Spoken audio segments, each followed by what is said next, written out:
And we are live. Welcome, Crypto Warriors, to the Gentlemen of Crypto, episode 748. Today is Friday, June 25th, and I'm your host, Bitcoin Zay, here to bridge the gap between cryptocurrency and the community, Monday through Friday at 10ish Eastern. And today, you know what today is? Today is Fuck Bitcoin Fridays. Oh, yeah, let's do it. And I'm your co-host, Crypto and, Bless. So you already know Crypto Blood. Crypto Blood is going to be co-hosting with us today, special guest as well. And I have some great news stories for you today. Starting with the top story, is Paraguay set to become the second country to make Bitcoin legal tender after El Salvador? Paraguay University to accept Bitcoin, Ethereum, Ripple, and others in August. And last but not least, El Salvador to airdrop $30 in Bitcoin to every adult citizen. But first, let's take a look at the prices for today. A lot of movement the last week. And we'll get your thoughts here on that, Crypto Blood. But this morning, Bitcoin $33,236, down 2% today. Ethereum at $1,870 is down 4.6%. Binance Coin sitting at $292 is down 3.4%. Cardano at 132 is down 1.7%. Dogecoin at 26 cents is actually up 10% today. XRP at 64 cents is down 0.5% today. Polkadot sitting at $15 is down 3.8%. And last but not least, I'll skip over Binance USD because it's a stable coin. Uniswap at 1644 is down 5%. So we have seen some upward movement as far as the altcoins doing 20 to 25 gains. Looks like they're losing it all back after this slight dip. What are your thoughts, Crypto Blood, on the market right now? Yeah, I don't know if you guys can see my screen, but I got a whole bunch of scribble scrabble, but it all makes sense. Exactly. But it all makes dollar and cents, people. So as you guys see, the yellow line is the area I drew yesterday that showed that we were going to run into some resistance, and surely we did. It literally followed my line down. So I think we're going to bounce off the top side of this trend line, the purple one you see there, and head lower. $20,000 Bitcoin is still in play. Crypto Diamonds told you guys that 300,000 years ago. Oh yeah. Yeah, and people waiting for the 20,000 level. I'm gonna be honest with you, I don't think you're gonna have time to catch that knife. I think we will head that way, but it'll probably be over the course of like 45 minutes. It'll be a quick you know how You've been in this long enough, Blood. You already know. The market makers are not allowing you to catch that dip unless you get lucky and catch it. It'll probably be between 2 a.m. to 6 a.m. Well, that's why I told people on BitBoy's channel maybe about a month ago. I'm like, look, man, have some limit orders in there. You know, at 21,000, 22,000, somewhere around there, so they can be filled. You know, because I mean, if you're sitting there trying to catch it manually, good luck. Not gonna happen. That's not gonna happen at all. But yeah, before we get started, let's jump into some of the people in the chat. Machiavellian Prince, good morning. Fantisi, Chemo and Crypto, Carmelo, good morning. Good morning. Let's see, Jose Calderon, Jazzy, D. Chiron, Chappie. Alfonso Clark, Crazy by Don. Happy Friday, fam. What's up? What's up? Jose Calderon. Who is this Jeff Charles lookalike? Who is Jeff Charles? Who is Jeff Charles? Let's see. CB in the house. Yep. Isaac Walter Hurd. What up, Pops? My dad in the chat. Okay. Pops. Hey, Isaac. Yeah, so let's see. Antonio Franklin. I miss you, son. Brother. That's so sweet. Oh man, he's being all sappy and shit on a Friday. Hey, get out of here. It was just Friday. It was just Father's Day, so he trying to be all nice. Oh man. Love you, Pops. But yeah, let's get into our first story for today. As you may have seen, Paraguay, one of the countries that came out after El Salvador made Bitcoin legal tender.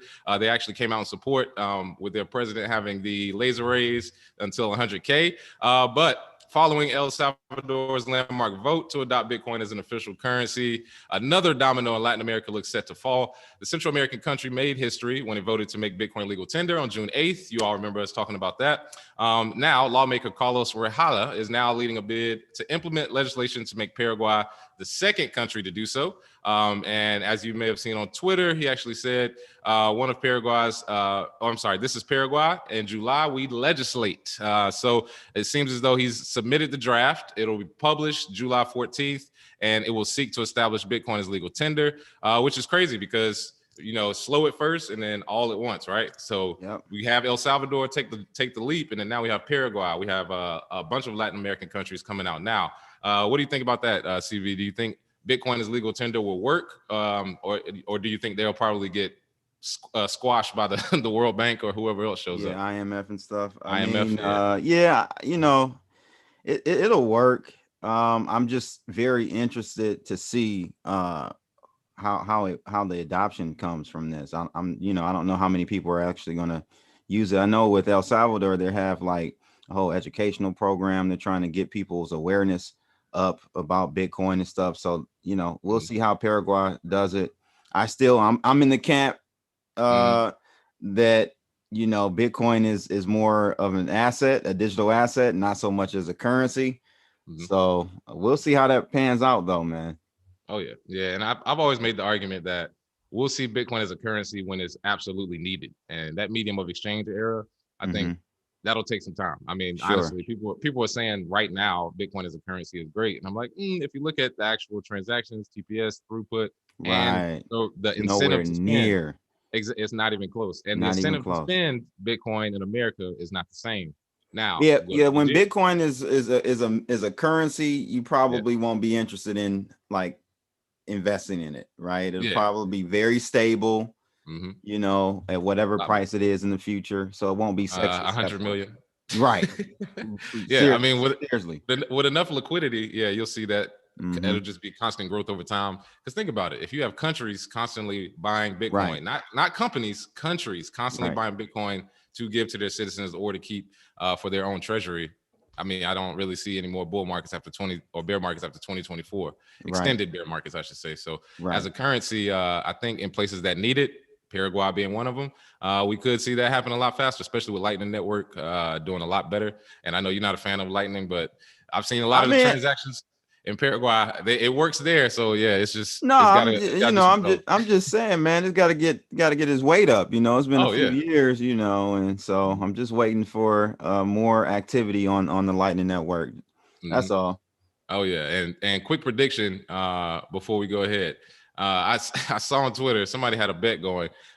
Which president who adopts Bitcoin as legal tender will be the first to get that tap on the shoulder and a turnabout face? Do you think it'll be either of these two or one in the future? Because I mean, I'm pretty sure it's going to happen. Somebody's going to come out, make Bitcoin legal tender, get that tap on the shoulder. Then what happens next? We were just JFK. Playing. That's what happens next. Head blown off from 3 different angles. From 3, right? One in the bush, one up in the. You probably don't want IMF coming to your country. Let it be. Just make it legal tender and go on, man. Just go ahead and do it. But let's see. Let's take a look at our chat. Let's see. We have a lot of activity. Make sure you pay that like tax. This show is free. The only thing we ask for is that you pay with a like. Should be a lot more before we start rickrolling people in here. So if you want the show to continue, let's get these likes up. Let's see what we have in the chat here. D. Sharon, El Salvador is so small, not making too many waves in this ocean. You're right. Small at first, and then of course it gets bigger over time. Let's see. Chemo and crypto. Anything to get rid of global capital gains tax is a necessity. That's a good point. What do you think about that, Crypto Blood? The fact that because Bitcoin is legal tender in one place, capital gains are gone everywhere else. What do you think about that? No, well, not everywhere else, just in that place. Just in that place. I mean, that's good for them, but I really think that our government's made a conscientious effort to make Bitcoin an asset, right? So it was taxed as capital gains. That's why they didn't make it legal like money, right? Years and years ago, I think in like they did that in like 2014 or something. Yeah, that's 2014. Yeah. So they did that on purpose, in my opinion. So I don't think they're going to switch stance on that here in the United States. Yeah, true. But I wonder if there's a legal precedent for someone to say, well, there isn't because Bitcoin is new. But I wonder if somebody could come out and argue the case that technically you can't take capital gains tax on a legal currency. The same way you don't pay capital gains tax on the euro or on the yuan. If one country adopts Bitcoin as legal tender, technically in America, you could say you can't take capital gains tax off of it, which kind of kills the plan, I think, that they had was, hey, we can't stop Bitcoin, but we can tax the shit out of it. We can just make 40% capital gains tax, 50%, and then you'll end up paying the piper at some point. So that'll be interesting to see going forward, definitely. Let's see. Man. Oh man. The co-host has jumped into the chat. I know he's man, on set right now. I thought you couldn't be on. Why are you in the chat, man? What you doing? He's on set probably. Tap it, tweeting away. Oh right. Man, King Bless is in the house. Zay, that lighting is great. You must have help today. You know it. Let's see. This Friday is lit. Oh yeah, absolutely. Appreciate you. So let's see. Romero Mabry, what exchange should I use to buy crypto that has buy and sell orders? I use Gemini and Coinbase. That feature isn't on there. Let's see. Buy and sell orders on Gemini and Coinbase should be available. At least Coinbase Pro. I mean, that's definitely available. Right. Now, if you're making a limit order at a certain level, that may be something that. Oh, maybe that's what he's talking about. That's what you're talking about. Okay. Maybe. Well, yeah. Okay. So Pro, like you said, Coinbase Pro. Yeah, it should do you just fine. Let's see. Who else we got in the chat? Nothing right now. All right, so let's go to our next story. Following up with Paraguay set to become the second place. To make Bitcoin legal tender. They have also taken the jump for Paraguay University to accept Bitcoin, Ethereum, and XRP in August.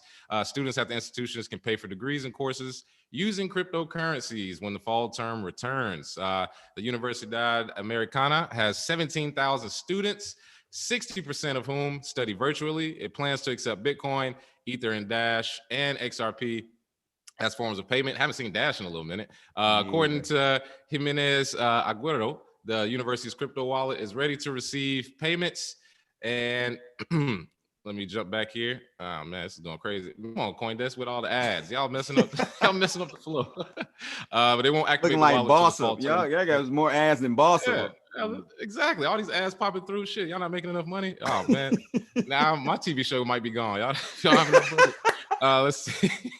Unlike many businesses that say they will accept crypto, the university will not immediately convert its crypto into fiat, which I think is very important to say. Rather, it will decide after receiving the payment. So that's an important note. A lot of people have stated in the past they accept crypto, but it's literally right into fiat as soon as they get it. We're starting to see now people accepting crypto. They're like, we're gonna hold on to this for a little bit and see what happens. So it should be interesting to see if they accept it for tuition and if people actually pay with it. Because you got to think, international students, they may be able to pay. I mean, I wouldn't pay. I wouldn't either. I wouldn't use my Bitcoin. Boy, if you thought college. Yeah, if you thought college was expensive now, pay for it with Bitcoin, and in 10 years you'd be like, damn, I spent $100 million on college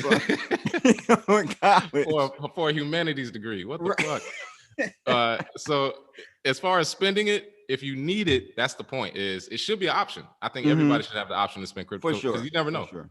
And matter of fact, Crypto Blood, remember when I was in Chicago for the book tour? Yeah.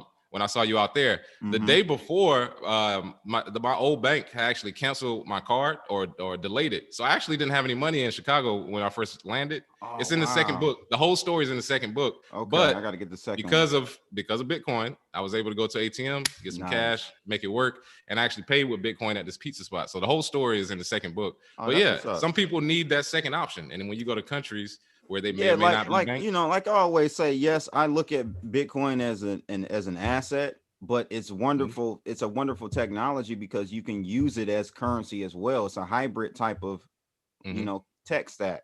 So that's great, man. We've never really seen that happen in society. So I'm excited.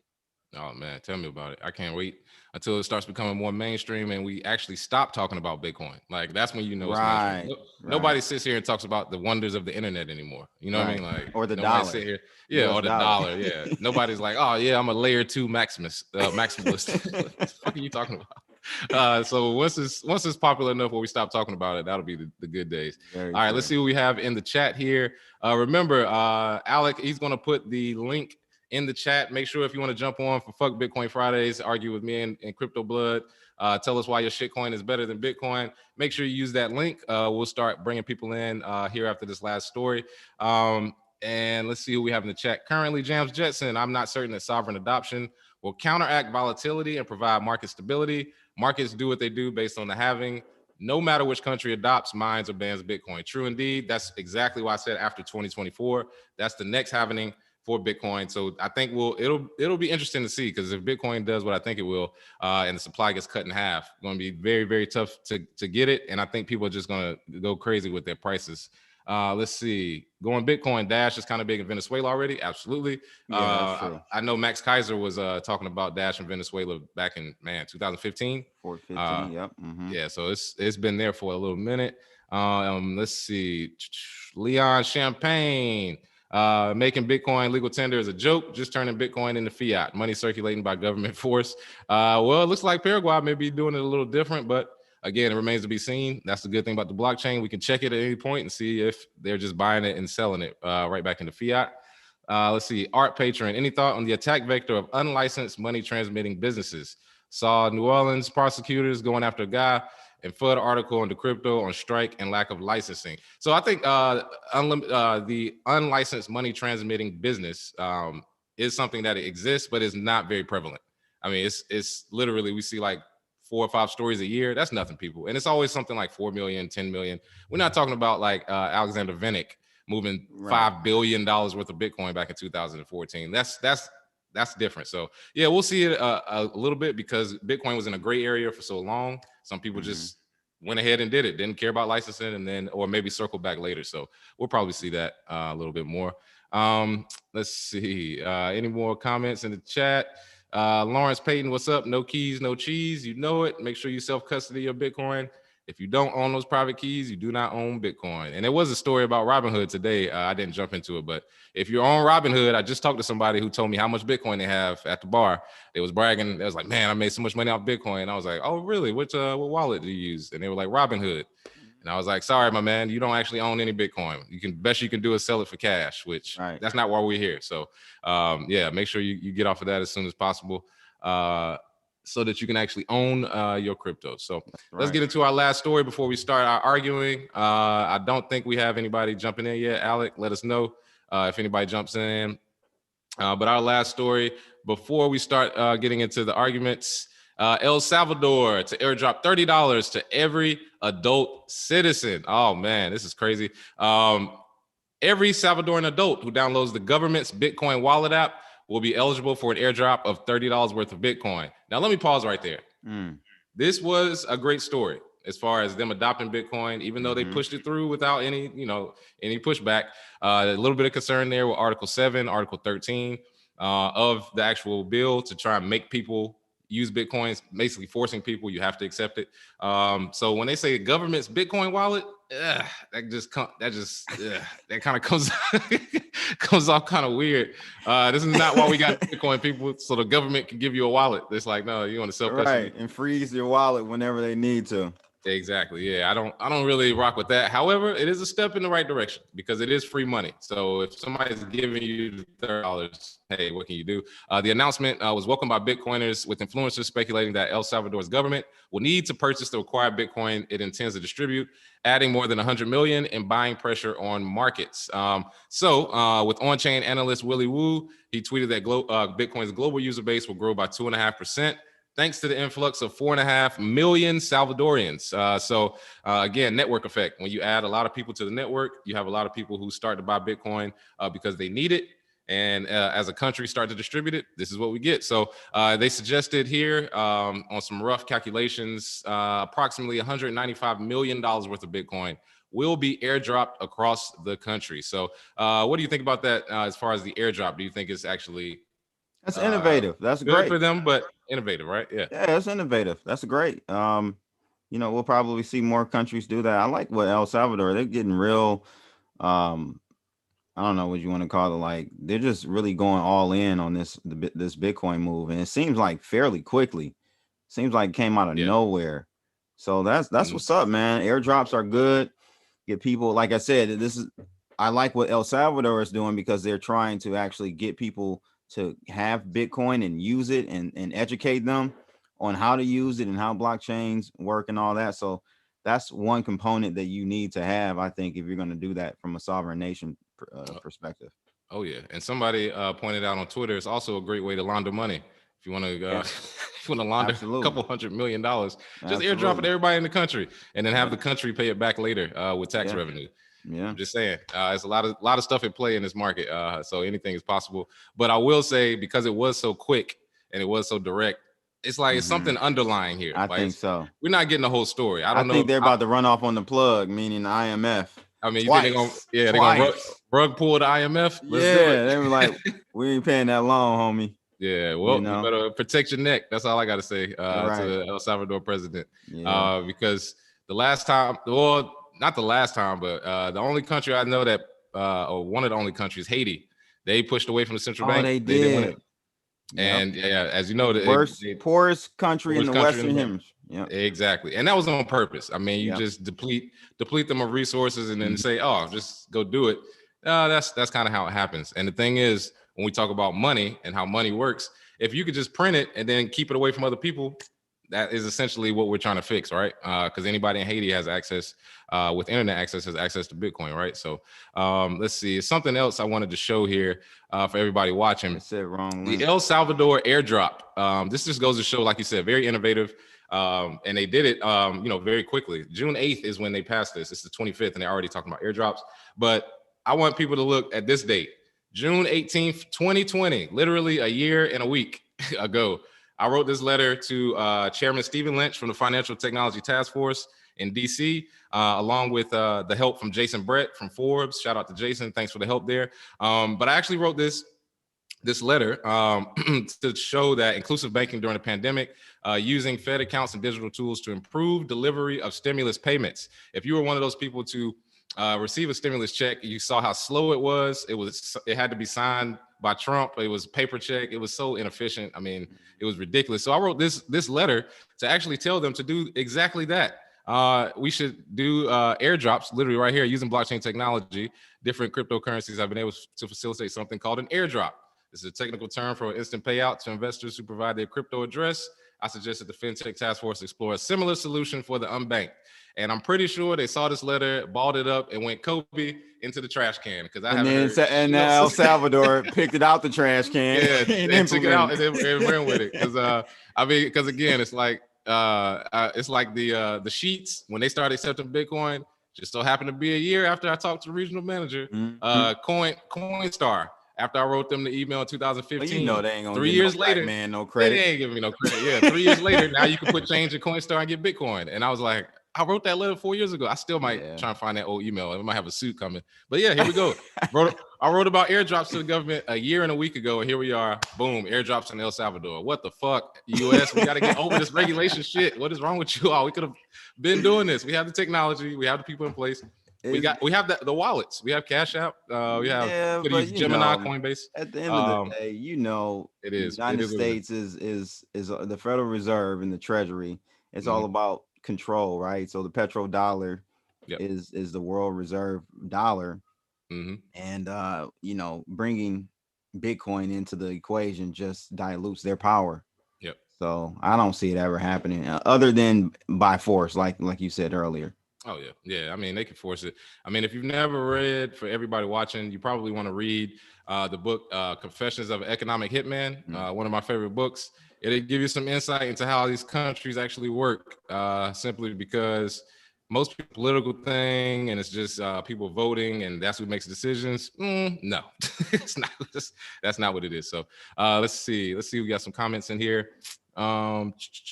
Let's see. I saw one. Imagine being, shout out to Jams. Said, imagine being in a bar and bragging to Bitcoin Zay that you own Bitcoin. Hey, man, I don't present myself as Bitcoin Zay. I'm just a guy trying to grab a beer, man. I was just celebrating. My niece was born yesterday. Shout out to Kaylee Rose Ingram. She was just born yesterday. So I was out celebrating her. And he was just telling me about it because I had on a Bitcoin t-shirt. And, people bring it up. They start talking about it.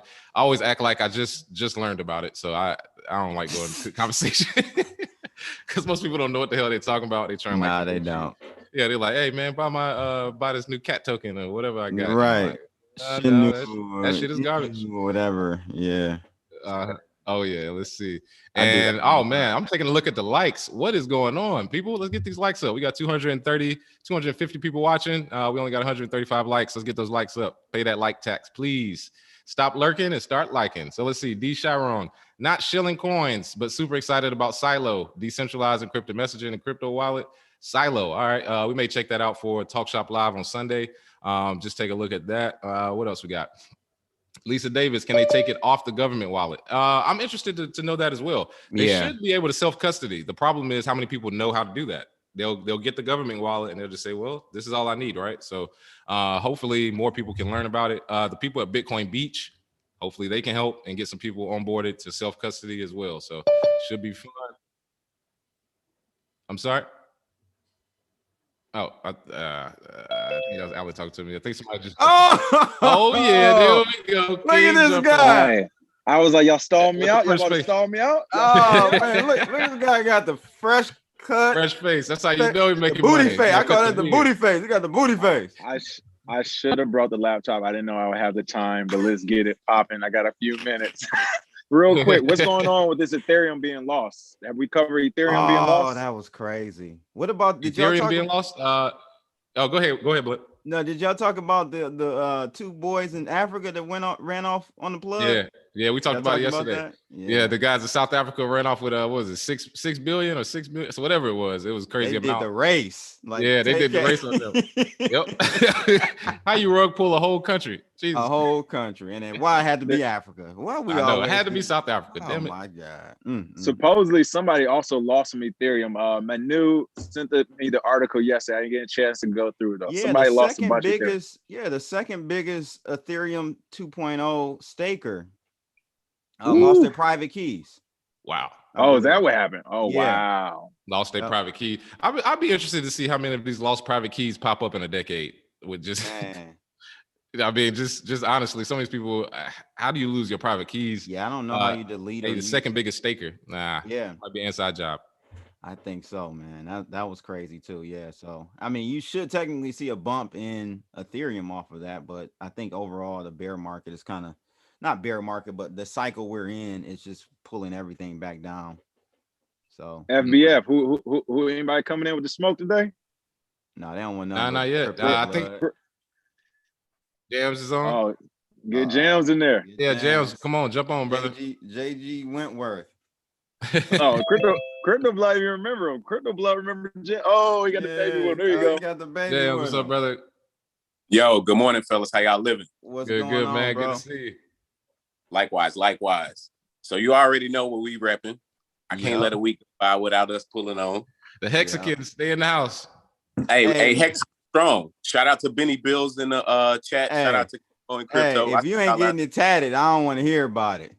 Hey, I got a plan. Actually, me and the wife was just talking about it. Full Hex sleeve coming soon.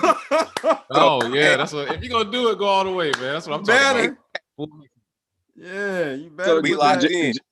Jams, I have to ask you really quick. I know I'm only going to be here for a moment. I have to ask, you saw both interviews. What are your thoughts on the Reggie Middleton interview? Let's hear it. You're the Hexagon warrior here. So let me be 100% honest. I'm going to say what I told my boy last night. I think Reggie full of shit. And let me tell you why. Let me tell you why. I didn't see that coming. He's not going to like that. I'm telling you that now. I'm starting to like Jams, man. You keep it 100. Let's see. Hey, man, you cannot get snitched on. Excuse me. You cannot become a snitch after cooperating with the federal government. My point, I think Reggie is 6'9".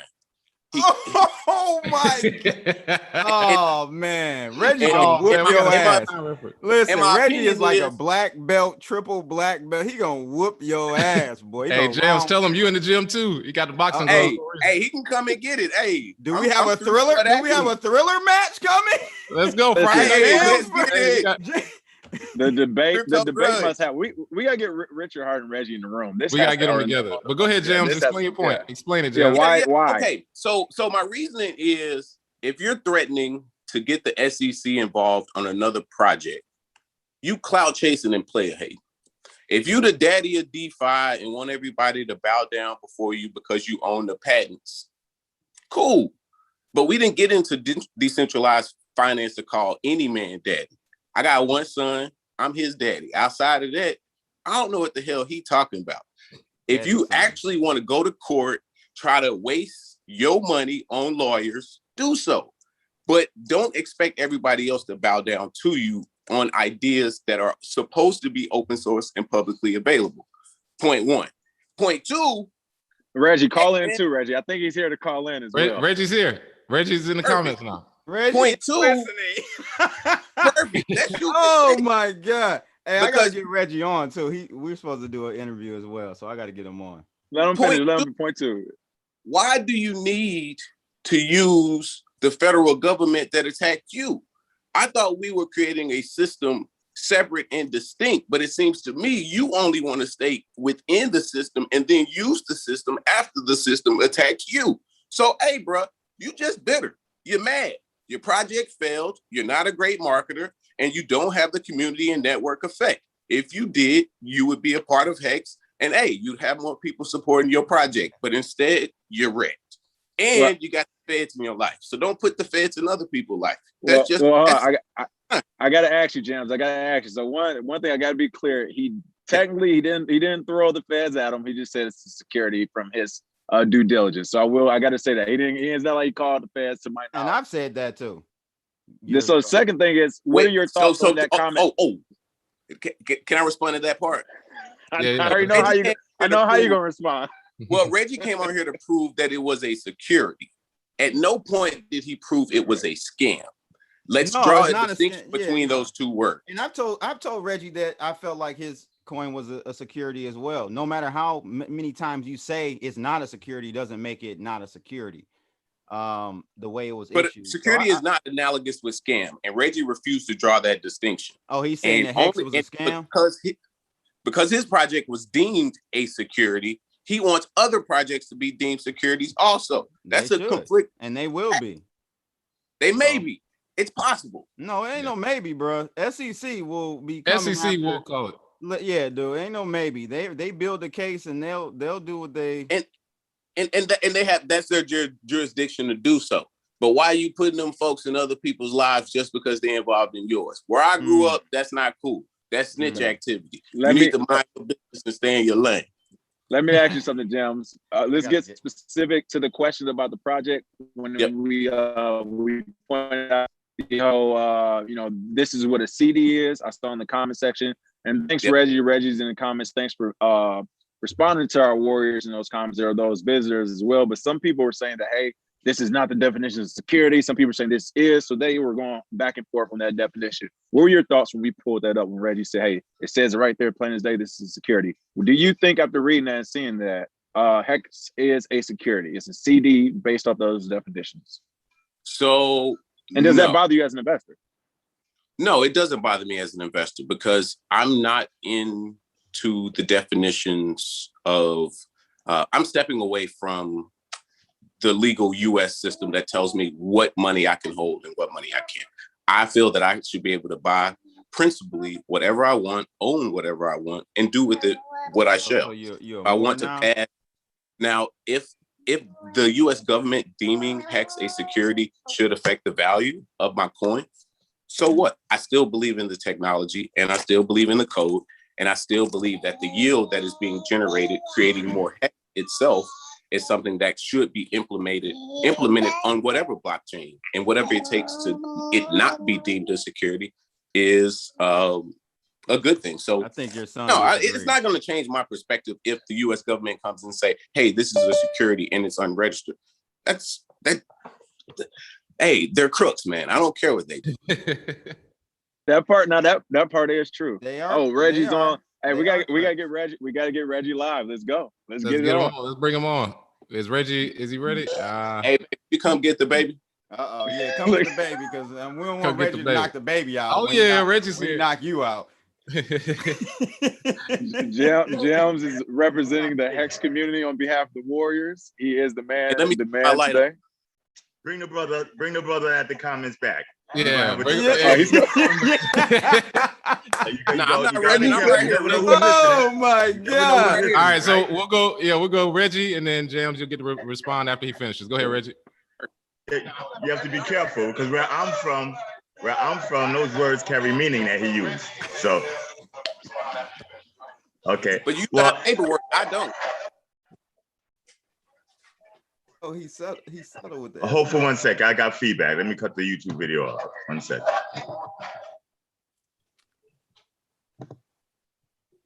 Hello? Oh, okay, there we go. You're all good. Okay, that's better. Okay, so let's see if I can recount what he said. First of all, he says, I'm sicking the feds on somebody. So if he really believes that, then he should have a problem with Richard, because Richard started all this. Okay, I simply did a report and I asked simple, polite, common sense questions. Richard says, I'm a scam, I'm a fraud, I sold securities, I got busted by the government, all this. None of this is true. So, right, the SEC, the government, agency, the government, he says all this. So if that brother really has a problem, right, with that vernacular behavior, his beef is with Richard, not with me, number one. Okay, number two, I didn't say those things. Richard markets HEX as not a security. And he specifically goes through this, conversation, how it's not a security, how he's so smart, and that's why it's not a security. And I simply cite the 1933 securities law, where it says a certificate of deposit is a security. Okay, don't shoot the messenger. It's just that simple, and it's not even a discussion to be had. A certificate of deposit is a security. It says that right in the law. We quoted the law. Now, a lot of the people who run acting as true investors, because a true investor absorbs as much of the contrarian argument as they can get, because they're always trying to test their thesis. A true investor doesn't defend their investment. A true investor tries to knock their own investment down to make sure it's strong. Okay? All you have to do is read the law and say, wait a minute, I purchased this under the auspice that it was not a security. It's being marketed as it's not a security, but the securities law specifically says, quote unquote, certificate of deposit security. How do you translate that into me snitching? During our interview, I specifically said, I am not a fan of unfair prosecution, which is why I'm not trying to see the SEC go after Richard. But at the same time, I'm not a fan of Ponzi's, which by law defines HEX 100%. Now, there are a lot of people who can't understand where it's a Ponzi because they don't understand how inflation works. But that's understandable because they're not professionals. Most Hexicans, because they reiterate what Richard says we're getting paid inflation. You can't get paid inflation. Inflation is a tax. That's like saying I'm getting a paycheck at the end of the month because IRS is going to tax me. That's exactly what inflation is. You don't get paid a tax. You pay a tax. So Richard is taxing them and they think they're getting paid. Now, again, you're not supposed to be an economic or finance professional, but Richard is misleading you. And I'm saying, I'm not against HEX. I could care less about HEX. I could care less about Richard and his big dick and all the other things he says he has. You know what I mean? No bad. Hey, I told Richard, no baddie boy talk. Not doing none of that. Right? So, I could care less about him. It's not personal, but what he's saying is a lie and misleading. Now, he has this brother convinced that not only is he not lying, but somehow I'm the one doing something wrong. So that's why I want to discuss the brother. I want to set a brother straight, give you tunnel vision, give you clarity and perspective. Okay? All right, so I respond to you now. Be my guest. Your qualm is not with Richard. Your qualm is with the government. No, that's no. I have no qualm. Let me. You're telling me what my qualm is. So your entire point. I did not speak over you. I let you speak your point. Let me do this. True. Go ahead. Second, the reason why I'm entitled to call you a snitch is because you have a gag order and signed paperwork that puts you on a muzzle that controls what you can say and what you can't. I don't have a muzzle. Mm-hmm. You actually have to pay back money to the federal government in restitution to your investors, not Richard. So your qualm is with the government, not Richard. If you couldn't care less, you wouldn't make false claims that HEX is a scam. Let me go backwards. Scam is not analogous to a security. You are hoping that HEX is deemed a security, so then you are justified in your attacks on Richard. You're standing up for your ego as the claim of daddy of DeFi. We don't need a daddy of DeFi. And furthermore, HEX is not a company. It does not need to generate revenue or profits like Veritasium to pay their investors back. So that's where you messed up in the game, my brother. You tried to create a crypto company and a crypto token, and take money from investors and promise them a return. At no point can a smart contract generate revenue and profits. It does not have a board. It does not have a CEO. It does not have the institutional structures of a company, which would deem it. Let them finish. Let them finish. Go ahead. Go ahead, brother. Go ahead. Jump in. Okay. Now we're gonna take everything you say. I want you to repeat what you said, but in small chunks. Okay. Start from the beginning. First statement. Say the first statement. At the statement, let me reply. Hold on. Wait. Time out, brother. I'm listening to you. I want you to go up one step at a time. We make five different points. I can't reply to all of them 5 in a row. Okay, go to the first point. Let me reply. Go ahead. Okay, let's respond to the first. No, you have to make the first point. It's with the government, not Richard. You are upset. Stop right there. Okay, so stop right there. Stop right there. Right. So you're assuming I have a qualm, and I don't. You gotta let me reply now. Hey, let him reply, Jim. And I'm asking you to do it over. You're assuming I have a qualm, right? The Hex community paid me to analyze Hex. That's not a qualm. That's a business transaction. Number one. Okay. I treated Richard with the utmost respect, like I do with everybody. Nobody sees me disrespect anybody. I wasn't raised like that. I have children. You know, my children, my parents, nobody can see me behave in such a fashion. I'm a professional. Richard attacked. Ad hominem attacks, mistruths, misdirection, misinformation, lies. I correct these. You characterizing it as an attack, right? I punched you in the face. You hit me back. You didn't attack me. Okay, so let's stick to the facts. If you stick to the facts, things sound very different. That's point number one. What's point number two? There you go, James. What was the second? Yeah, no, I'm here. Do you have paperwork with the federal government signed preventing you from ever taking crypto investors' money again? Are you under any gag order or muzzle from the federal government? Those are two different questions. So we're doing one at a time. Okay. Number one, no. Right. And the fact that you would say that means you are repeating misinformation. Just that simple. Okay. If you're concerned about what it says, it's public information. Take a look at the consent order, read it. That's all you need to do. Okay. What's the second point?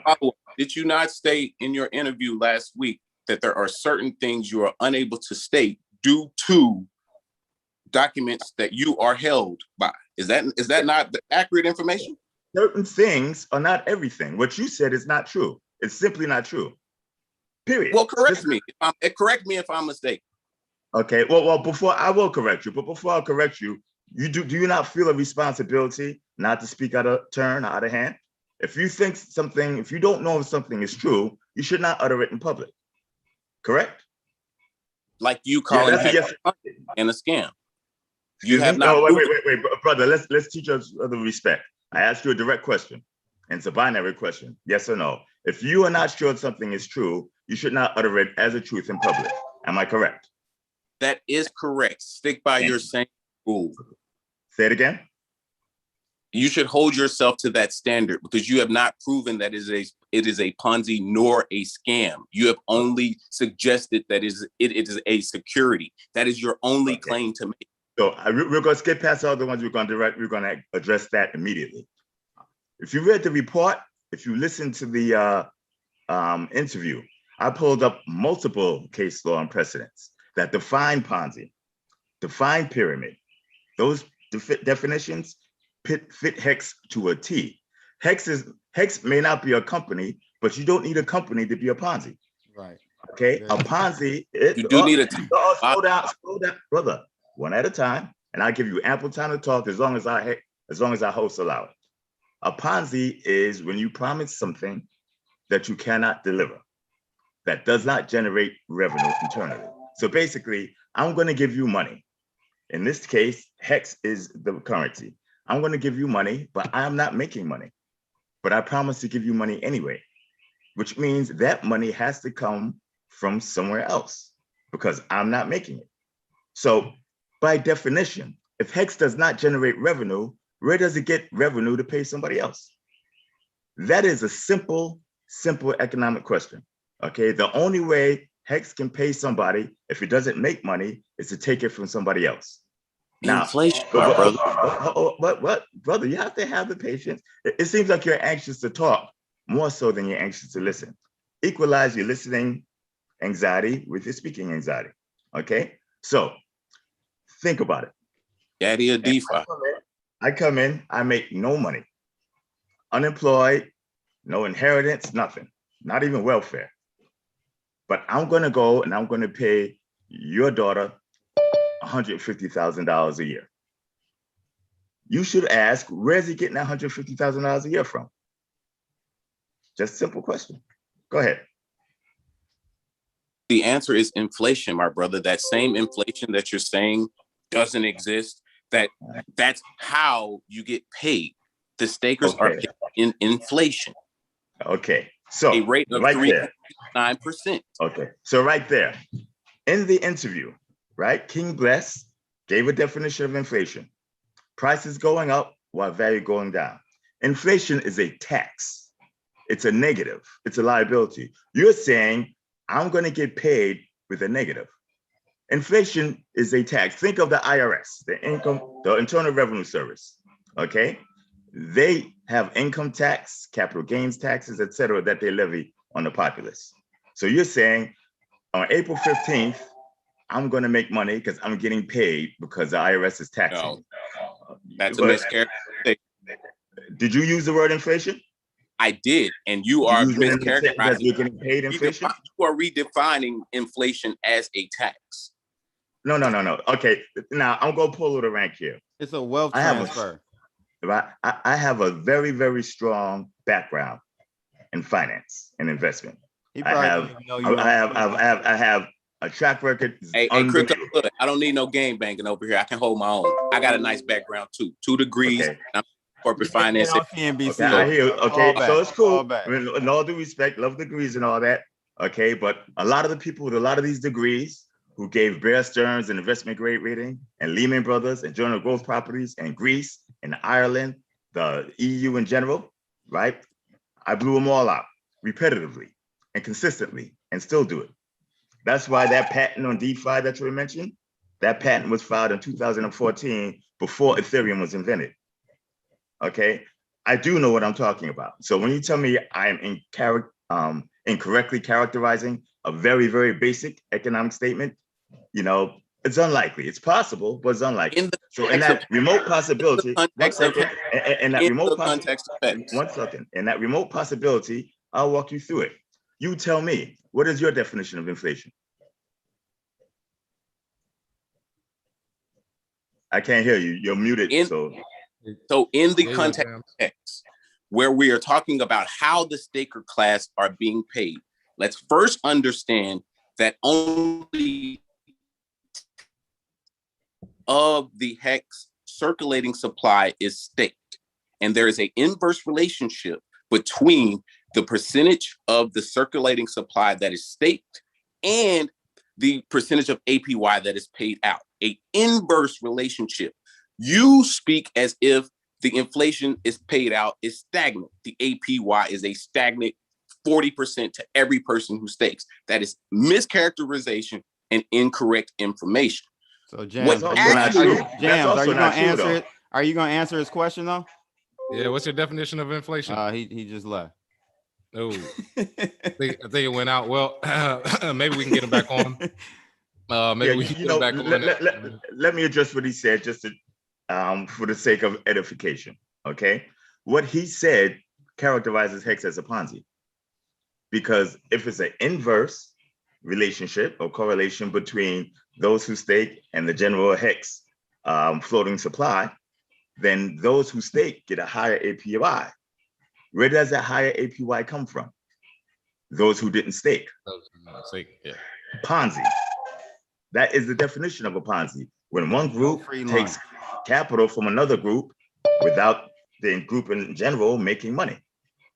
Hex does not make money. So anybody who gets above 3.69% return, right, gets it from somebody else. If everybody staked, your best case scenario, everybody gets 3.69%, that's a zero return, because a real return is your nominal return minus inflation, right. and all HEX pays is inflation. There is no mathematical way to define HEX that is not a Ponzi. Period. Right. It's just impossible. Appreciate that, Reggie. I think Jams is back on with us. If you can hear us, okay. We'll give go ahead. Let me talk. Let me go get my phone. You guys. Okay. Yep. All right, Jams. We'll give you a second to respond here about what inflation is. If you can hear us, let's see. He's on, right? Yeah, I can hear you guys. You hear us? Okay. Perfect. So yeah, we'll give you a chance to respond. And yeah, then give me a second. I just had to switch over to the laptop because I was on my cell phone. Oh yeah. Okay. Didn't expect this extended conversation, but I appreciate it. Oh yeah, yeah. This is the conversations we have on Fuck Bitcoin Fridays. Hey, if you got a problem, this is my CTV. Hey, I don't mind backing my claims up.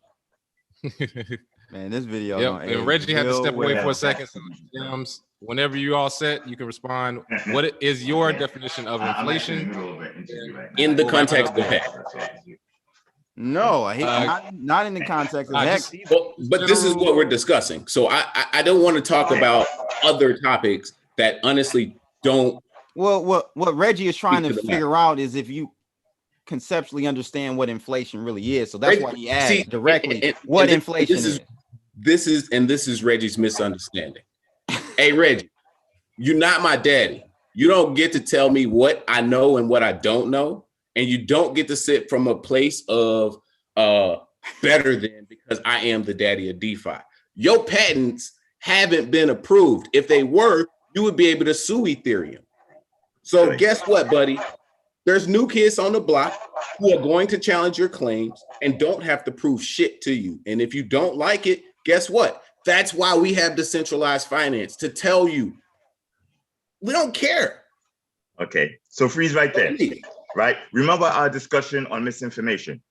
So the patents are not approved. You're saying the patents aren't approved, correct? I'm saying your patent has not been validated, because if it has, what does validated mean? What does that mean? That means have you sued anyone and your patent has been upheld and you have received damages from the court? Yes or no? That's not how it works. You have a non-provisional or provisional patent.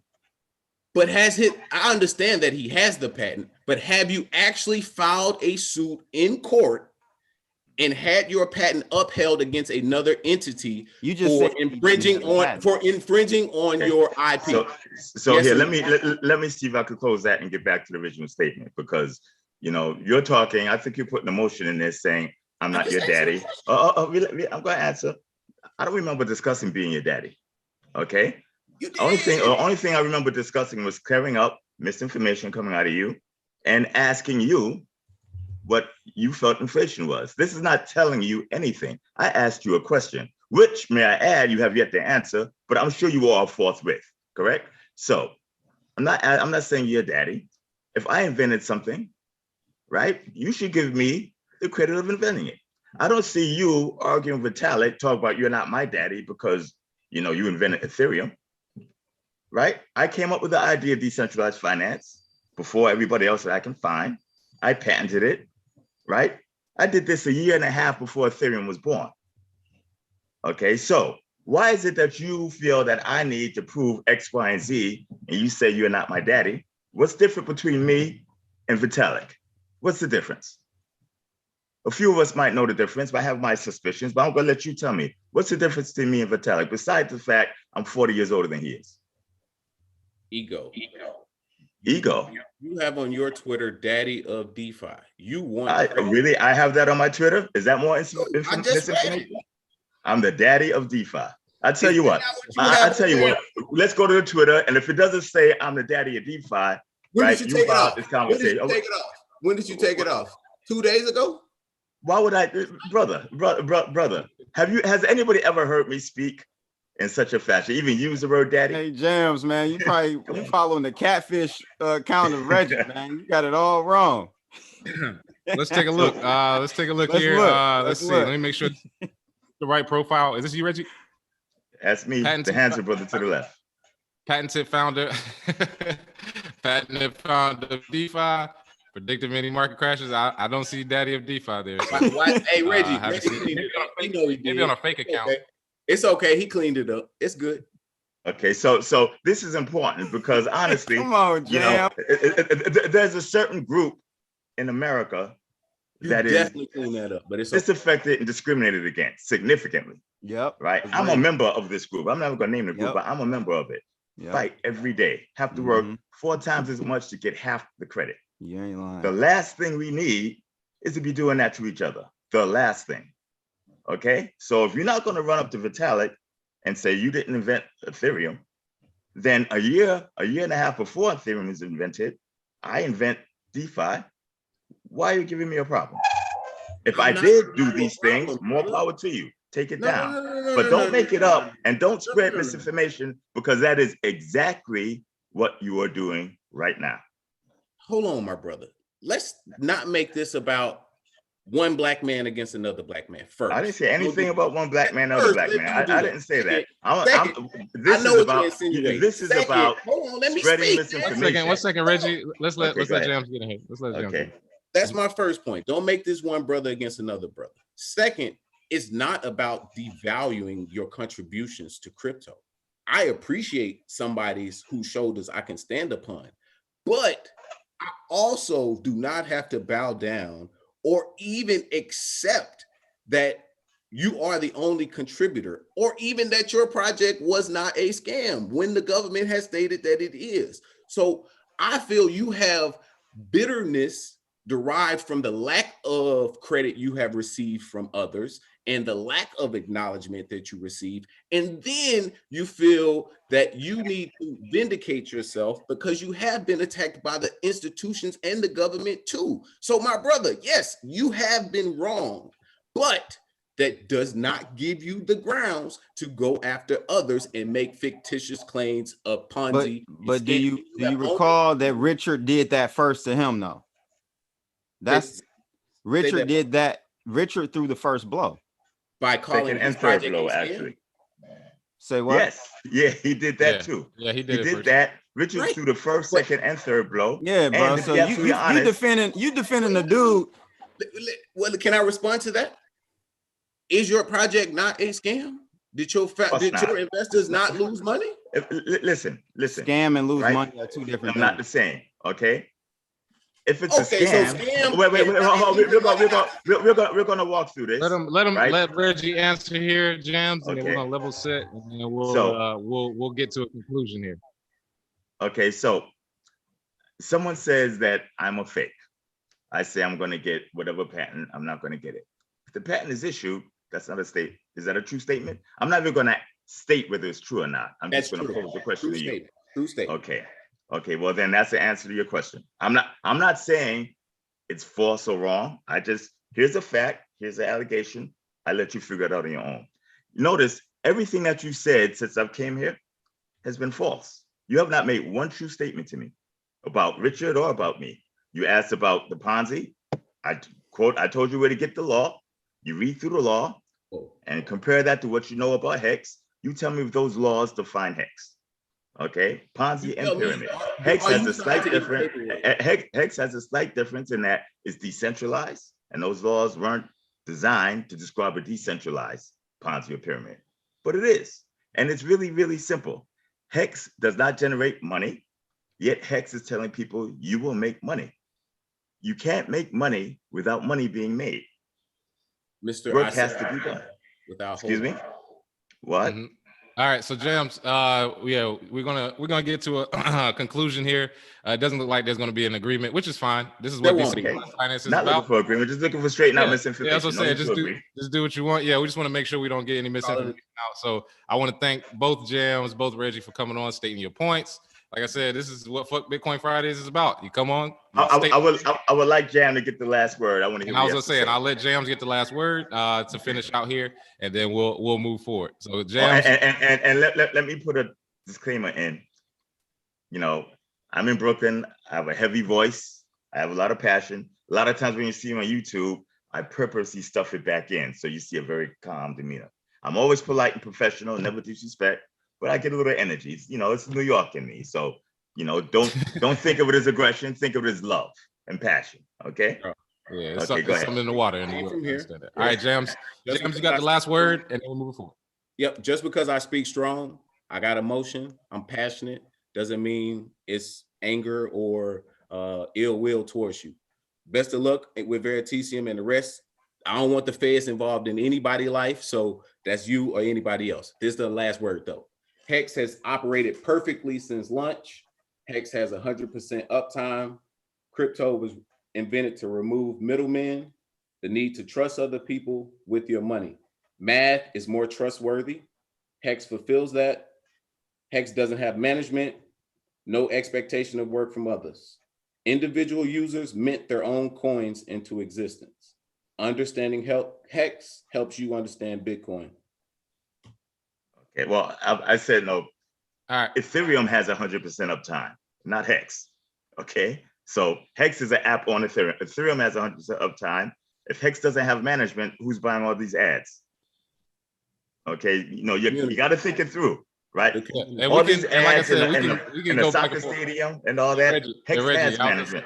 We can go back and forth all day. Like I said, that's a discussion for the other day. We gotta move. I'm gonna get back to work anyway, man. I just happened to turn on the show. Wentworth, I need my money. I was like, nah. How do I get on this? I'm clicking buttons. Hey, PB brothers. Okay, it's all good. But yeah, right, appreciate Jams. you both for coming on. Appreciate you, Jams. Appreciate you, Reggie. We'll see you in the comments. All right, Reg. Okay. Appreciate you, Reggie. Okay. Oh yeah. Yeah. So yeah. Crypto Blood. Live session right there, baby. I was gonna say, hey, Crypto Blood, this is why we do Fuck Bitcoin Friday. We went a little over today, but that's fine because again, we need to have these conversations. I think a lot of people in the industry, they tweet a lot, they text each other. We like to see people come live, state your points, so that you can actually articulate. Jams just need his energy coming out the gate was a little disrespectful in my opinion. I mean, people come off, they got what they got to say, get it off your chest. He but toned it back. He brought it back a little bit after Reggie sunned his ass a couple times, but it's all good. It's all good. This is why we're here. Hey. And I'm not even people should know I'm not a fan of Veritasium, and I've had my criticisms about it, but as a man, Reggie is definitely somebody another black person in crypto should respect and acknowledge the stuff that he's done in this community. Yeah. Going all the way back to UltraCoin. Before UltraCoin, I used to follow Reggie when he was on CNBC, winning the traders. So I don't know if Jams knows all of that, but great stream, bro. Thanks for having me on. Yeah, appreciate you being on today. And that's our show today, Warriors. Thank you all for tuning in to Fuck Bitcoin Fridays, featuring our special guest, Crypto Blood. Had a great debate today. The masterclass will be out, of course, this month. Make sure you check that out. Sunday, we'll actually be doing a free preview for everybody that joins Talk Shop Live. So thank you all for watching. That's Fuck Bitcoin Fridays. You all have a great week.